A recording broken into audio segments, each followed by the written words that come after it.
opposite banks of a small lake stood two generals, clad in leather armor and metal helmets. They waved their war fans and shouted the command, "Attack!" Two armies of mounted troops plunged into the lake and charged.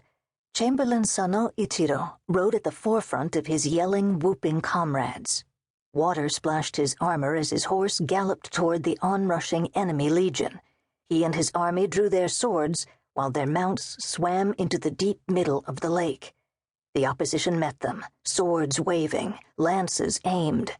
On shore, the generals barked orders to stay in ranks, but in the lake, it was utter chaos.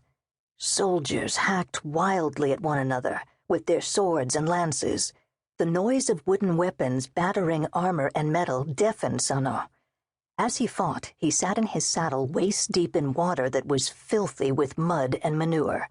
His army's mounts buffeted his horse, rammed his legs. Sano thanked the gods for iron shin guards. He swatted his opponent, knocking the man off his mount. A rider armed with a lance charged at Sano. Sano whacked the lance with his sword. Unbalanced, the rider toppled into the lake. Cheers and applause resounded. The audience was crowded in stands alongside the artificial lake and leaning out of windows in the covered corridors that topped the walls which enclosed the Edo Castle martial arts practice grounds. Spectators laughed as they egged on the armies, enjoying the tournament.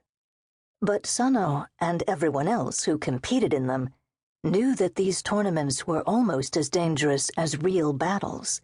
Somebody always got hurt. Sometimes players were killed. Audiences enjoyed that the best. It was the most exciting part of the game. The lake grew crowded with men who'd fallen in. They frantically swam, trying to avoid being kicked or crushed by the horses.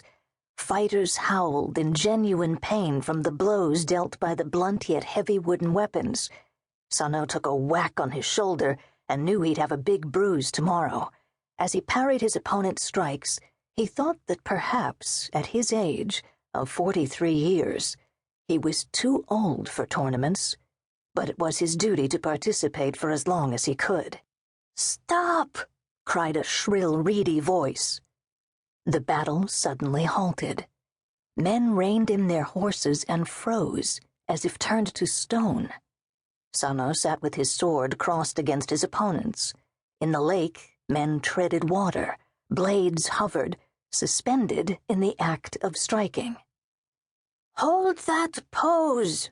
the shogun called from inside a pavilion that stood on a rise near one end of the lake. Thunder grumbled, and a drizzly rain began to fall from the misty gray summer sky, but nobody dared move.